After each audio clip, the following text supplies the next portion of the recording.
Dream it, believe it, become it. Come on up. You got it. This is Spencer the Knowledge Fear, and I'm so happy to be joined by the poster boy. I think you should be called a poster man now. Jimi Manuwa. Niggas, you see, like when I hear Bruce Buffer call your name, he does Manuwa. I'm like, yeah. Manuwa. Yeah, I know, but he doesn't say that though. He goes, Manuwa. So anyway, yeah. That's the best feeling though, man, getting your name announced and that. Yeah. You can't be you know yourself, you get me? You boy, can't be... it's a mad buzz, boy. It is an absolute incredible buzz. I'm saying, like, Jimmy, you've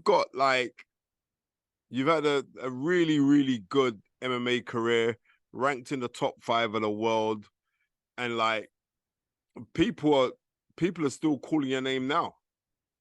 Like, they're still calling your name now. You can never forget how you made people feel. Do you get me? Like, with real fighters, you know. Well, you know what?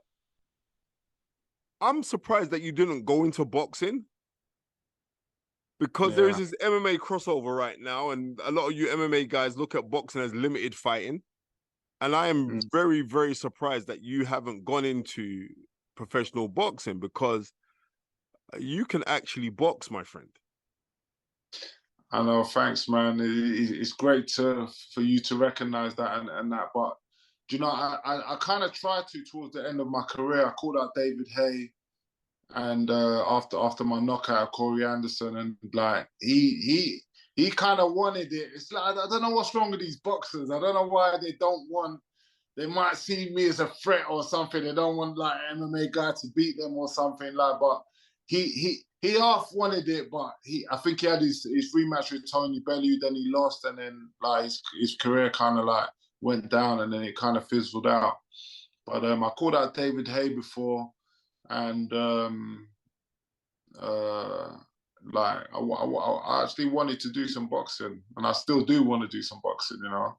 The only reason why I'm calling you, because I see that you called out my guy, like Derek Chisora. I see like you done a post today on your Instagram, and I saw like Derek Chisora. So what's happening there? What's going on, man? Like, I've been thinking about it. Like, I think where I want to do a boxing fight, I think the perfect like, there's not really any good cruiserweight names, and I could fight. I'd like the heavyweights. I'd need a small heavyweight, so a smaller heavyweight sort of thing to make a good fight. That's why I called out David Haye a few years ago, and like I bumped into Derek Chisora at the weigh-ins the other day, and I think you know, would make a great fight. I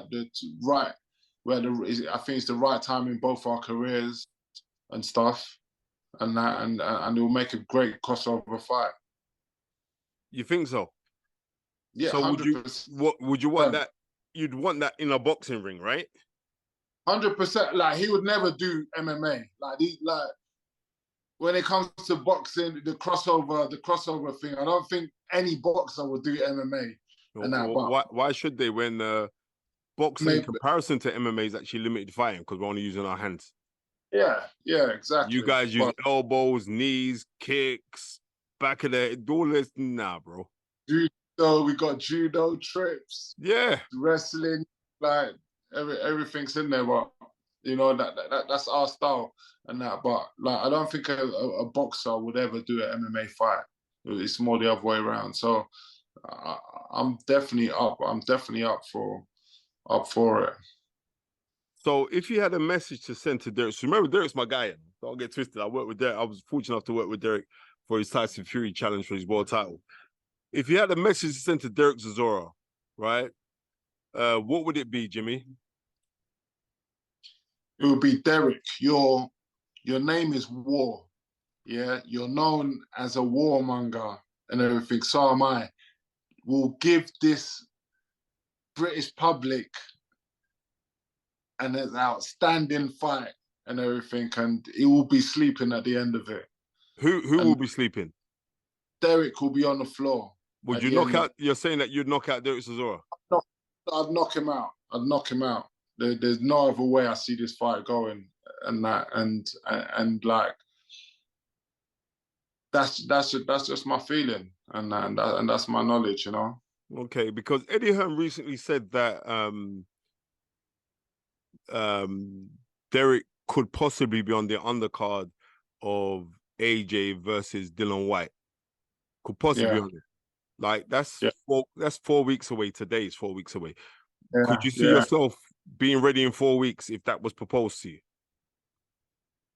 It'd be a hard ask. It'd be a hard ask. It'll be a bit soon, but I reckon I could be ready. I could be ready in like six to 8 weeks. He asked me yesterday when I saw him at the press. I said let me and you do something, and like let's do a fight.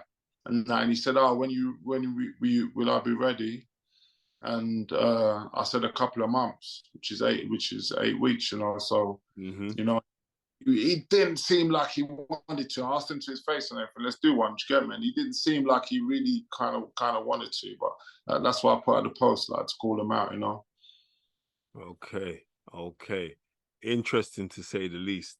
We've also got happening in October, there is Tyson Fury fighting Francis Ngannou. What's your thoughts on that, Jimmy? Listen, on paper, it will be Tyson Fury all day, innit? But Francis Ngannou is like, it's the unknown. I think it's the unknown what's going to sell the fight. You know, it's going to be like, what's this knockout artist going to actually be like in the ring? And how's he been training? He hasn't been putting out much footage of him training or sparring or anything like that. It's kind of like the unknown because Francis Ngannou's got the power to knock out anybody in the world, you know. But in the boxing ring, it's kind of a different story. But there's still that element of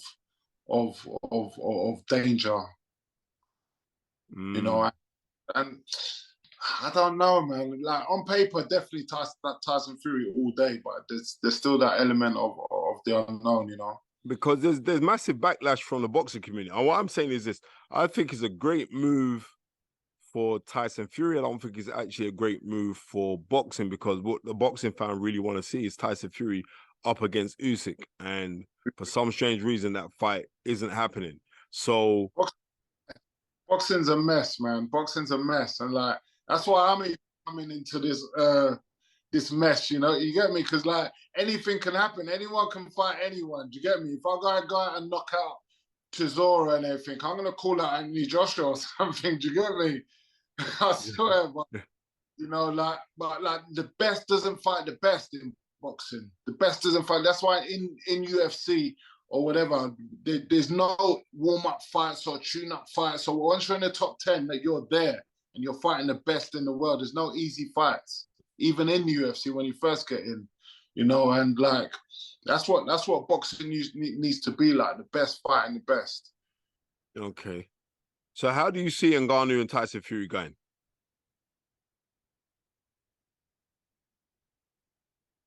I can't say, man. I can't say. Come on, Jimmy. Jimmy, don't let me put my Bruce Buffer voice, man. In boxing, I'm a big fan of Tyson Fury. I think he's the best heavyweight out there. In MMA, I think Ngannou's the best heavyweight out there. So I can't like in a boxing fight. Obviously, I'm more leaning towards Tyson Fury in a boxing fight, but anything can happen. If he clips him, like it's going to be a lot worse than when Wilder hit him. And even that shot where he got from Wilder, he only kind of grazed him, kind of thing. Do you get if you watch the slow mo? And so what do you think Ngannou hits harder than Wilder? Yeah, 100%. Okay. Yeah. Okay. I think Wilder's good with straight punches and that he's straight 1-2 or double jab right or whatever. But Ngannou's got power from all angles and that uppercuts, overhands, like fucking everything. Do you get me? So You know, it's the unknown. It's the unknown, and it's how Ngannou will fight boxing. Do you get me? Like, it's very interesting. Very interesting. All right. So in an I ideal, might even call out Chisora to go on the undercard of that. yeah, okay, okay. So That'd be perfect timing. It's a couple of months. You get me? So okay, okay. I hear that. I hear that. Well, Jimmy, is there anything else to say? What you up to right now, Mr. Manuwa? What is anything exciting going on for you at this present moment? Because when I saw you the other day, you looked in fantastic shape, my friend. Yeah, thanks very much, man. I'm getting my boxing license when I head back to Los Angeles this weekend. Okay. And what professional coaches are you going to be working with? Buddy McGirt, I worked with him a couple of months ago when he was in LA. He moved to Miami to go and train the other fighters and that. And then, but I'm working with Phil Paolino as well in Los Angeles and that. So I'm just working, man. But I've come to London to help out and see the family and stuff, and I'm back and forth. I'm moving around, but like that's why I just want this solid thing so I could settle down into camp and you get me, get this fight with Chisora. Thank you very much, Jimmy Manuwa. It has been a plum-pleasing pleasure for me to have the poster boy. I don't know whether we're not calling you the poster man now, but you know what I mean? The poster boy on The Fight Is Right. Jimmy, I'm looking forward to you Thanks so much. Going into the professional ring, in the professional boxing ring, and Friday, because I see you doing some stuff with you and Marcus, been doing some pads. Yeah. And I said, right, this brother can actually box. Well, that was when I was over here. I'm gonna team back up with Marcus as well. Okay. So like definitely 100%, 100. I just want like a green light on this fight with Chisora. Come on, Derek, bro. Okay. And that's it. And that's it. All right, Jimmy, it's been a pleasure, my friend. Take care. God bless. Salute. Dream it, believe it, become it. Come on up. Thank you. Great to be on there. Thanks. Love, man. All right.